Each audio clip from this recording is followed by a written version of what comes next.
Of you. और आज ये मैं आपके सामने कुछ क्वेश्चंस लाया हूँ जो कि जेईई एडवांस स्पेशल सीरीज का हिस्सा है।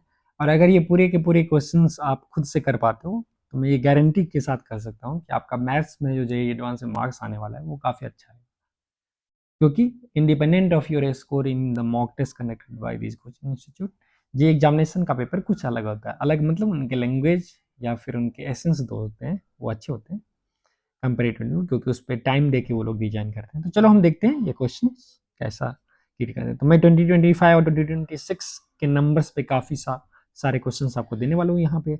अगर अभी भी आपने चैनल को लाइक और सब्सक्राइब नहीं किया है तो प्लीज़ कर दीजिए, क्योंकि मैं जल्द ही एक फुल रिलेवेंट मॉक टेस्ट लाने वाला हूँ, क्योंकि अब जेईई एडवांस का एग्जामिनेशन जल्दी आ रहा है। तो मैं कल वो मॉक टेस्ट को रिलीज़ करूँगा या आज ही मैं कर दूंगा। तो आप कमेंट सेशन में कमेंट कीजिए आपको इस लेवल का अगर मॉक टेस्ट चाहिए तो पहला क्वेश्चन इंटीग्रेशन से है।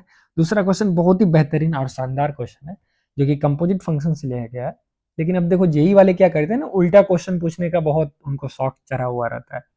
मतलब वो function f of x, mains वाले क्या करेंगे, एफ ऑफ एक्स दे देते हैं, जी ऑफ एक्स दे देते हैं और फॉग या गॉफ का प्रॉपर्टी पूछ लेंगे आपसे, इंजेक्टिव ऑन टू बाइजेक्टिव ब्ला।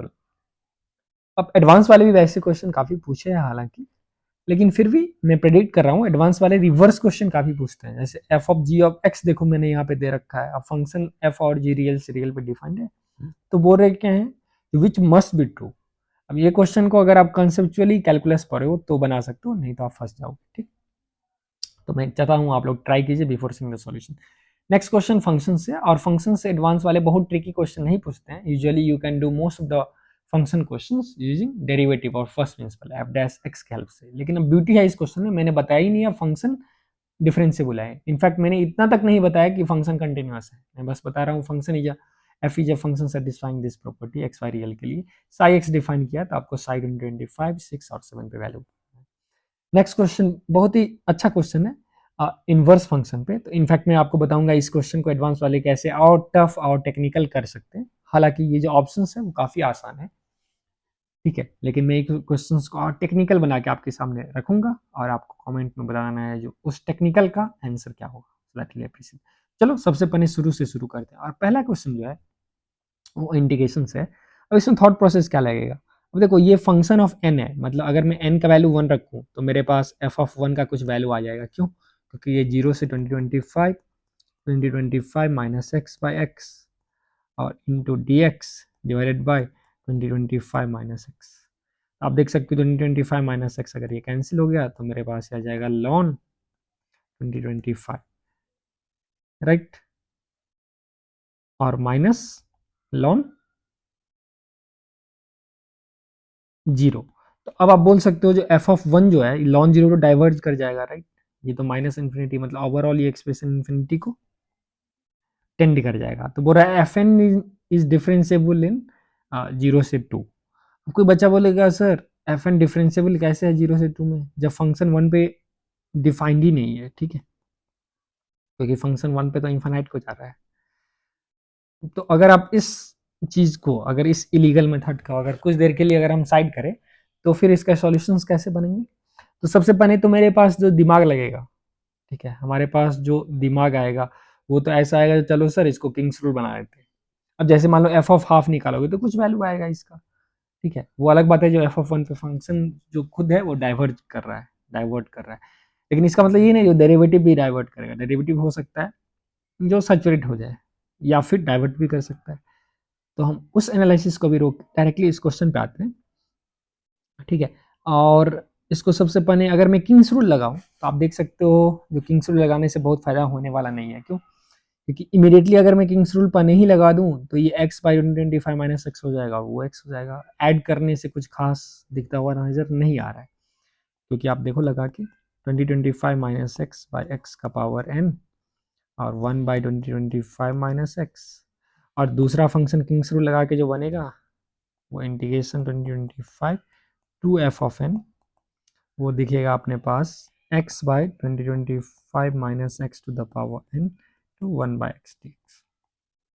अब अगर इसको मैं ऐड करना चाहूँ तो ये बहुत अच्छा कुछ नाइस फॉर्म में नहीं दिख रहा है। अब मैं कैसे समझूँ नाइस फॉर्म में नहीं दिख रहा है, क्योंकि आप यहाँ से देख सकते हो 2025 माइनस एक्स का power n minus one divided by X का पावर n जा रहा है, और यहाँ पे x का power n minus one by 2025 minus X का power n minus one by 20x, हाँ कुछ ऐसा आ रहा है। तो ऑल्दो एक्सप्रेशन कुछ हिसाब से सिमेट्रिसिटी तो दिख रहा है, क्योंकि यहाँ पे n minus one n minus one और f डैश हाफ में कुछ पूछा जा रहा है, तो कुछ फील आ रहा है। हालांकि वो फील शायद सफिशिएंट नहीं है इस क्वेश्चन को बनाने के लिए, तो इसीलिए मैं अभी क्या करने वाला हूँ, मैं इस क्वेश्चन को दूसरे तरीका से सोचता हूँ। तो देखो अभी मेरा मोटिवेशन है एफ डैश हाफ पे ही क्यों पूछा, तो let's say if I think of if I replace n with one minus n, मतलब एक में अलग function f of one minus n के बारे में सोच रहा हूँ, तो उससे क्या होगा 0 से 2025, और ये आ गया अपने पास 2025 minus x by x to the power n को वन माइनस n से रिप्लेस कर दो, और d x by 2025 minus x, ये तो वैलिड है बच्चों। अब देखो, अब अगर मैं इस पे किंग्स रूल लगाता हूँ, तो ये 0 से 2025 और x divided by 2025 minus x the power one minus n, और वो हो गया डी एक्स बाई एक्स। तो ये क्वांटिटी जो है मेरे पास वो 0 से 2025 x का power minus n, right.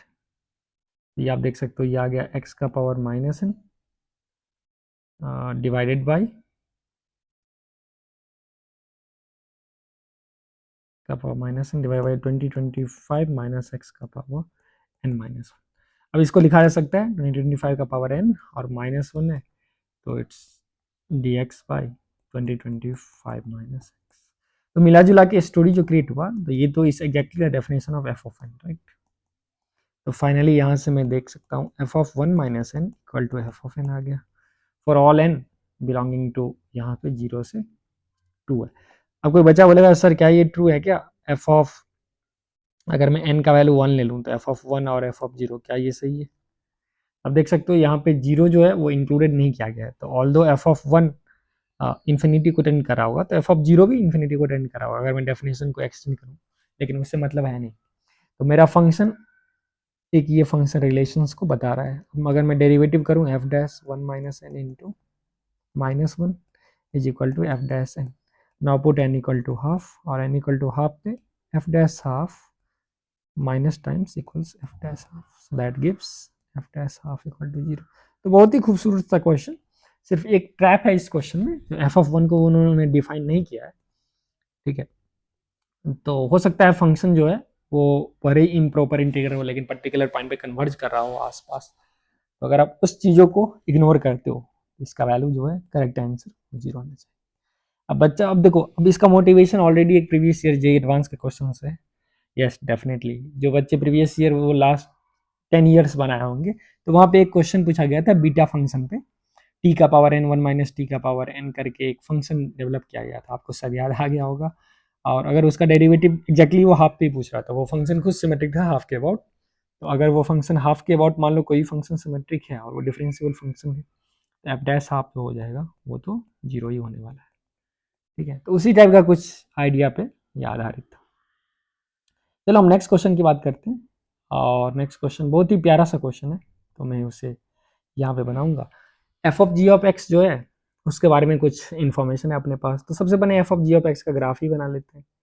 X अगर वन से ज़्यादा है, देखो अगर वन या वन से ज़्यादा है तो इसका graph y equal to x जैसा है, तो आप बाकी के पोर्शन को डिलीट कर सकते हो, ठीक। मैं इसके ग्राफ को सिर्फ वन और वन से ज़्यादा यहाँ पे मैं लूँगा, और वाई इक्वल टू एक्स, तो कुछ ऐसा दिखेगा till infinity, right. And it is x minus one, तो जीरो पे माइनस वन दिखा और वन पे जीरो, तो कुछ इस टाइप का ग्राफ आएगा। तो क्लियरली ये जो फंक्शन है f of ji of x, f of ji of x, ये तो मेरा हो गया वन वन फंक्शन हो गया, वन वन फंक्शन डोमेन में। अब ये ऑन टू है या नहीं भाई, ठीक है। अब वो तो डिपेंड करता है ना, जो फंक्शन जो है आपका f of ji of x कैसे डिफाइन किया गया है, अगर वो आर टू आर डिफाइन किया गया है या फिर वो इस चंक में डिफाइन किया गया है, तो उस पर वो डिपेंड करेगा वो ऑन टू है। लेकिन इतना तो पक्का है, जो आप कोई भी चंक में इस फंक्शन को डिफाइन करो, ठीक है, कोई भी चंक में डिफाइन करो, ये 1 1 होने वाला है।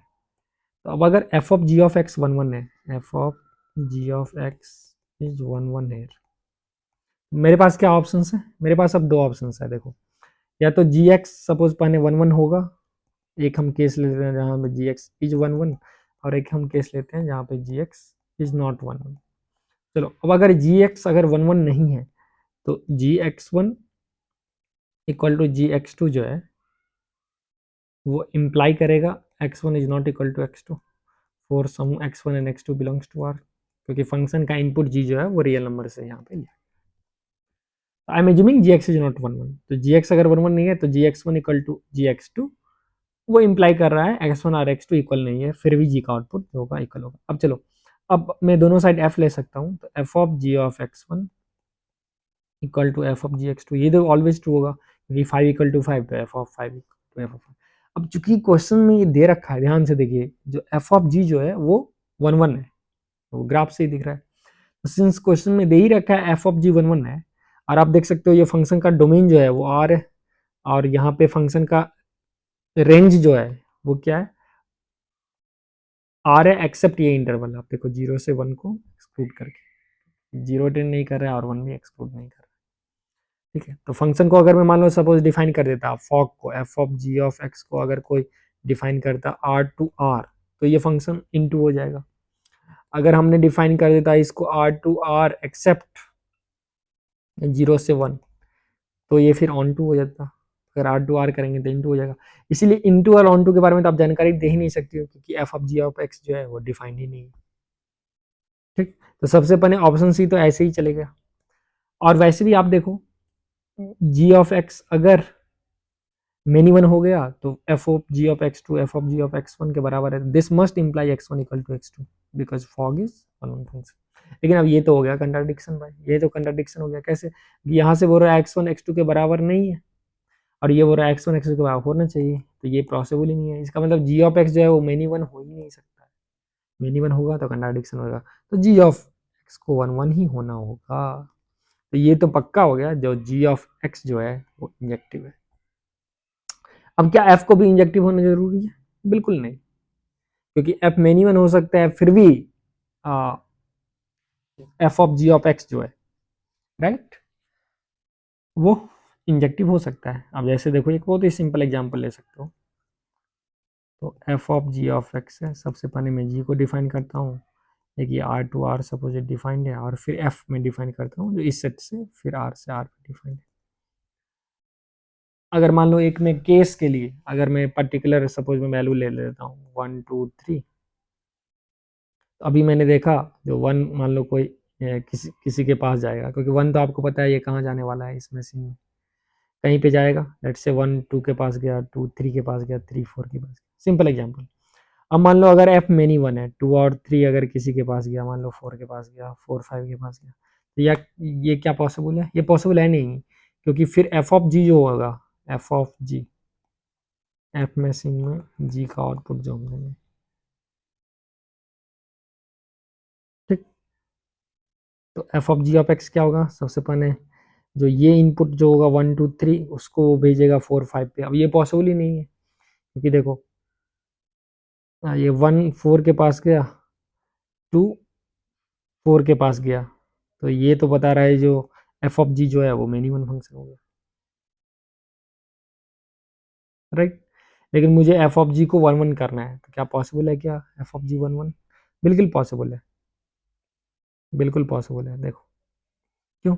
क्योंकि 1 अगर 2 के पास गया, और 2 3 और 3 4 के पास गया, और मान लो ऐसा हुआ जो 2 यहाँ पे 3 के पास चले गया और 4 भी 4 के पास चले गया, ठीक, ऐसा भी पॉसिबल है। या फिर सपोज 4 5 के पास गया, और ये 6 जो है वो भी किसी के पास गया, 6 के पास। यहाँ से हम बोल सकते हैं जो फंक्शन एफ पे कोई रेस्ट्रिक्शंस नहीं है, राइट। फंक्शन एफ 1 1 भी हो सकता है, मेनी वन भी हो सकता है, तो यहाँ से हम कोई कंक्लूजन नहीं डाल सकते। तो सिर्फ इतना हम बोल सकते हैं इस क्वेश्चन में, जो जी जो है इंजेक्टिव है। इन जनरल क्या होता है कंपोजिट फंक्शन का प्रॉपर्टी, अगर एफ और जी अपने डोमेन में डिफाइंड है, तो F of ji of x जो होगा, अगर ये बाइजेक्टिव हुआ 1 1 और 1 2, ठीक, तो इफ इट इज 1 1 तो g को 1 1 होना ही होगा, and if it is onto then बाहर वाले फंक्शन f को ऑन टू 1 होगा, और ये आप प्रूव कर सकते हो आसानी से सेट बना के। चलो हम नेक्स्ट क्वेश्चन की बात करें, तो suppose f is a function, मैं इसका बात कर लेता हूँ। f is a function satisfying f of x plus y f x plus f y for, अब बता ही नहीं रहा है जो फंक्शन कंटिन्यूस है, तो आप डिफरेंशियबिलिटी अगर f dash x plus y f dash x का यूज करते हो partially with respect to x, फिर कोई बच्चा partially with respect to y का यूज करता है और बोलता है एफ डैश एक्स जो है, ऐसे ही आप बनाते हो ये question, right, f dash y for all x y, इसीलिए इसको मैं लेमडा ले लेता हूँ, तो F of x lambda x हो जाएगा।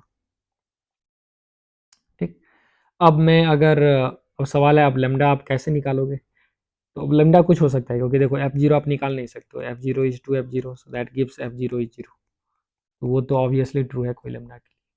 आप बोलोगे ठीक है, इसका solution f of x two x भी हो सकता है, f of x five x भी हो सकता है, बिल्कुल हो सकता है कि टू एक्स वर्क करेगा, two x plus y two x plus two y, लेकिन आपको पता है ये जो आप लॉजिक दिए वो एडवांस एग्जाम में तो सही हो जाएगा, लेकिन लीगली अगर आप ISI के UGB लिख रहे हो तो उसमें आपको मिलेगा 0 मार्क्स। क्यों? क्योंकि मैंने बताया ही नहीं है फंक्शन डिफरेंशिएबल है, तो फिर आप डिफरेंशिएबिलिटी का यूज कैसे कर सकते हो? इनफैक्ट मैं तो ये भी नहीं बताया ये फंक्शन कंटिन्यूअस है। अब यहाँ पे सिर्फ आप इतने जानते हो, मैं एक्स वाई जो रियल वर्ल्ड है इस बॉक्स से कोई भी दो एलिमेंट एक्स वाई ला सकता हूँ और इस रूल ऑफ द गेम में भर सकता हूँ। तो सपोज अगर मैं एक्स को माइनस एक्स से रिप्लेस किया, अब तुम बोलोगे ऐसा आपके दिमाग में आइडिया क्यों आया, क्योंकि आप देखो आप ये साई एक्स को क्लियरली ऑब्जर्व कर सकते हो, साई एक्स में सब कुछ zero sine x zero minus sine x और एफ ऑफ एक्स सेम है, राइट। तो अगर मैं ऐसा करूं, अगर मैं साई एक्स को ही रो वन को लिख दूं row one plus row three, तो ये डेट हो जाएगा अपने पास F of minus X plus F of X zero zero, right, और ई का power X X cos X X square F of X zero minus sine X. अब आप देख सकते हो F of x plus F of minus X का value कैसे लाएं, तो जस्ट मैं y को माइनस एक्स से अगर रिप्लेस कर दूं यहाँ, तो F of x minus x is going to be f of x plus F of minus, तो यहाँ से पता चल गया एफ ऑफ जीरो का जो वैल्यू आने वाला है f x plus f minus x. अब एफ जीरो तुम कैसे निकालोगे, अब ओरिजिनल इक्वेशन में x equal to y equal to zero रख दो, तो एफ ऑफ जीरो होने वाला है two F of zero, that gives f of zero is zero. ये तो बहुत ही ब्यूटीफुल चीज़ आ गया भाई, तो ये ब्यूटीफुल चीज़ क्या आ गया, एफ ऑफ एक्स जो है वो खुद एक ऑड फंक्शन हो गया, मतलब इसके लिए कंटिन्यूटी नहीं चाहिए, इसके लिए सिर्फ यही चाहिए क्योंकि मैं एक्स वाई रियल नंबर दे दिया, सो माइनस इन्फिनिटी से इन्फिनिटी के बीच में एफ ऑफ एक्स जो है, एफ जो है वो एक ऑड फंक्शन का बिहेवियर है, क्योंकि ऑड और इवन डिफाइन करने के लिए आप सिमेट्रिक इंटरवल डिफाइन करते हैं कि जब कभी भी अल्फा डोमेन में होना चाहिए उस फंक्शन की, तो माइनस अल्फा भी डोमेन में होना चाहिए, तो सिमेट्रिसिटी तो डिफाइन होना ही चाहिए, समझ आ रहा है ना। तो यहाँ से तो मैं डायरेक्ट बोलूंगा ये भी जीरो हो गया, अब चूंकि तीनों एलिमेंट एक रो का जीरो है तो आंसर जीरो है, Sai x is identically zero, hence is zero plus zero, answer is zero. Although ये आसान क्वेश्चन था, लेकिन आपको वार्न करना था, जो अगर डिफरेंशियबिलिटी या कंटिन्यूटी नहीं मेंशन हो तो उसको यूज मत कीजिए, क्योंकि जे वाला ऐसा ऑप्शन सेट करके आपको परेशान कर सकते हैं। चलो अब मैं नेक्स्ट क्वेश्चन की अगर बात करूं, मैं अगर नेक्स्ट क्वेश्चन की बात करूं, तो एक ये फंक्शन दे रखा है आर टू आर, अच्छा कोई बच्चा बोलेगा सर मेनी वन नहीं है तो फिर आप कैसे बोल दिए वन वन है, भाई फंक्शन का क्लासिफिकेशंस में या तो मेनी वन होगा नहीं तो वन वन होगा, नहीं तो फंक्शन होगा ही नहीं, फंक्शन है तो दोनों में से कुछ होगा ही, फंक्शन है तो या तो इनटू होगा नहीं तो ऑन टू होगा, कुछ ना कुछ होगा ही, ठीक। लेकिन यहाँ पे f of ji of x का कैलिब्रेशन नहीं दिया हुआ था यहाँ कोडोमेन, इसीलिए मैं इनटू के बारे में कोई इन्फॉर्मेशन नहीं दिया, क्योंकि f of ji of x into भी हो सकता है ऑन टू भी हो सकता है, वो तो डिपेंड करता है f of ji of x कैसे डिफाइन किया गया। Is clear. अब देखो ये क्वेश्चन है, बोल रहा है ये इन्वर्टेबल फंक्शन होगा कब, function is if let f is R to R f of x plus b mod x is invertible if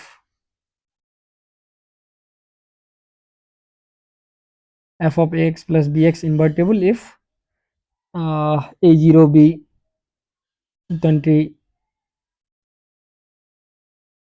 26 and so on. तो सबसे पहले देखो अगर मान लो b को हम मार ही दें, अगर b का वैल्यू जीरो आ गया जो कि मेरे कौन ऑप्शन में ऑप्शन बी में, तो ये तो पॉसिबल ही नहीं है, क्योंकि बी का वैल्यू 0 आ गया तो फंक्शन मेरा हो जाएगा ax। तो यहाँ पे फंक्शन हो गया मेरे पास 2026x। अब 2026x तो क्या है, 1 है और ऑन टू भी है। तो अरे ये तो तब तो बिल्कुल ये क्या हो गया, इन्वर्टेबल हो गया। तो ऑप्शन भी तो ऐसे ही सही हो गया। चलो ऑप्शन ए की बात करते हैं। बोल रखा है अगर ए 0 है और बी 2026 है। तो देखो अगर ए 0 है और बी 2026 है तो मेरे पास फंक्शन बन के आ गया 2026 ग्रेटेस्ट ऑफ एक्स। अब ये तो मेन वन फंक्शन है। अब ये तो मेन वन फंक्शन हो गया दोस्तों। ऐसे ही मेन वन फंक्शन हो गया तो इन्वर्टेबल नहीं होगा। नेक्स्ट क्वेश्चन की देखिए, अगर ए 2026 है और बी माइनस 2026 है तो ये तुम्हारे पास फंक्शन होगा 2026x माइनस 2026 ग्रेटेस्ट एक्स।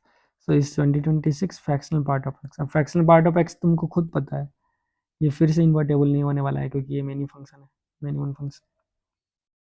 ठीक, क्योंकि आर टू आर में हमने डिफाइन रख दिया फंक्शन को। तो ऑप्शन सी भी गलत हो गया। ऑप्शन डी सिमिलरली देखो तो ये minus 2026 times of fractional part of x होगा और ये भी इन्वर्टेबल नहीं होने वाला है। तो मेरा करेक्ट आंसर आया वो ऑप्शन बी। लेकिन अब देखो इस क्वेश्चन को जे एडवांस वाले ऐसे नहीं पूछेंगे, डेफिनेटली मेंस वाले पूछ सकते हैं या कभी आईएसआई में भी ऑप्शन आ जाते हैं। अब अगर एडवांस वाले को ये क्वेश्चन पूछना हो, चलो मैं बताता हूँ एडवांस वाले इस क्वेश्चन को कैसे क्रिएट करने वाले हैं। आ जाओ भाई तुम space, let me clear in space. हाँ, तो इस क्वेश्चन को अगर एडवांस वाले पूछेंगे तो सबसे पहले वो डिफाइन कर देंगे फंक्शन को यहाँ से यहाँ। ठीक, तो फंक्शन को यहाँ से यहाँ डिफाइन कर देगा। अब एक सेट एस इंट्रोड्यूस करेगा। आप ध्यान दीजिए, सेट इंट्रोड्यूस करेगा ए बी बिलोंग्स टू मान लो Z cross Z such that mod A plus mod B less than equal to 2। ठीक, अब इसका आंसर कमेंट में देना है, मैं आपको वर्किंग भी थोड़ा बता रहा हूँ। तो वो रहेगा find number of element in set S, cardinality of set S such that f is invertible. ठीक, तो अगर ये फंक्शन इन्वर्टेबल है where of course a and b जो है वो फंक्शन से डिफाइन किया गया है, तो इसका कार्डिनलिटी क्या होगा। तो इसको कैसे सॉल्व करेंगे। अब आपको बहुत सारा केस लेना होगा, क्योंकि देखो अगर ये इंटीजर के वर्ल्ड से पॉसिबल है तो ए 0 हो सकता है, बी का वैल्यू 0 हो सकता है, प्लस माइनस 1 हो सकता है, प्लस माइनस 2 हो सकता है। सिमिलरली बी 0 होगा तो ए का वैल्यू 0 हो सकता है, वो मैं ले लिया हूँ, प्लस माइनस 1 हो सकता है, प्लस माइनस 2 हो सकता है। अगर ए में 1 रख दिया तो बी का वैल्यू प्लस माइनस 1 होगा, या फिर ए 1 के साथ बी 0 होगा। ठीक, ए अगर मैं 2 रख दिया तो बी का वैल्यू 0 होगा, वो ऑलरेडी इंक्लूडेड है। ए 1 रखा तो बी का वैल्यू 0 है, वो ऑलरेडी इंक्लूडेड है। अगर मैं ए 1 रखा तो बी माइनस 1। ठीक, सिमिलरली अगर मैं बी 1 रखा तो ए का वैल्यू 1 होगा और माइनस 1 होगा। राइट, अब बी 1 और ए 1 ऑलरेडी मैं रख चुका हूँ तो वो ओवर काउंटिंग हो जाएगा। तो सबसे पहले आपको केस करना होगा। अब अगर मैं बी 2 रख दिया तो ए का वैल्यू 0 होगा, बी माइनस 2 रखा तो वो भी इंक्लूडेड है। तुम्हारे पास जो यहाँ पे केस बनने वाला है दोस्तों, केस बनने वाला है वो आप देख सकते हो। ठीक है, इसको एक्चुअली कोई ग्राफिकली भी ए और बी में ऐसे ही फील करने के लिए कर सकता है। यहाँ पे एक पॉइंट 2,0 आ जाएगा, 0,2 आएगा। इसके अंदर कितने सारे पॉइंट्स हैं। अब देखो एक 1 1 तो ऑलरेडी एक पॉइंट ये होगा, जो एक पॉइंट ये एक 1 1 आएगा, एक 1 0 आएगा, 0 0 0 1 0 2। तो यहाँ पे तुम्हारे कितने एक पॉइंट आए, यहाँ पे भी एक आएंगे, 2 3 4, यहाँ एक, यहाँ एक बाउंड्री पे। तो तुम्हारे पास 4 1 2 3 4 एक 5 पॉइंट यहाँ है, 3 यहाँ है, 5 3 8, 2 यहाँ है 10 और 3 यहाँ है 13। तो आप देख सकते हो 5 4 9 और यहाँ से 4 कॉम्बिनेशन आ गया 13।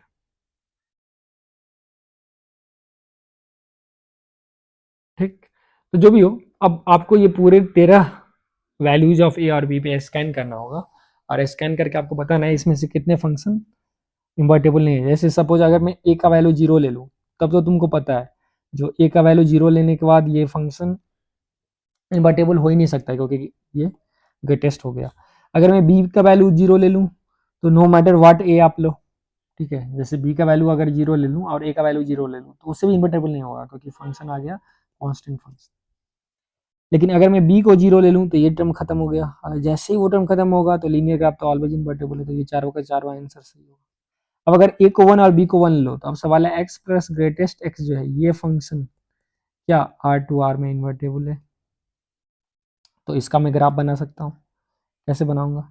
तो आप देख सकते हो जो 0 से 1 में अगर मैं डिफाइन करूँ इस फंक्शन को तो ये x हो गया, x बिलोंग्स टू 0 से 1। अगर 1 से 2 में डिफाइन करूँ तो ये कितना हो जाएगा x प्लस 1, 1 से 2 में डिफाइन कर दो भाई, 2 से 3 में डिफाइन करोगे तो x प्लस 2 आ जाएगा, 2 से 3 में डिफाइन करो। तो अगर आप इसका ग्राफ बनाओगे तो आप देखो y इक्वल टू एक्स, ये बहुत इंटरेस्टिंग ग्राफ बनेगा। y equal to x plus 1 तो ऐसा बनेगा, y plus equal to x plus 2 ऐसा बनेगा, और ये सब पैरेलल लाइन है राइट। फिर निगेटिव में x माइनस 1 और ऐसा बन जाएगा। 0 से 1 में तो ये x जैसा बिहेव किया, 0 इंक्लूडेड। 1 से 2 में x प्लस 1 जैसा बिहेव किया, तो देखो 1 से 2 में x जैसा 1 जैसा बिहेव किया।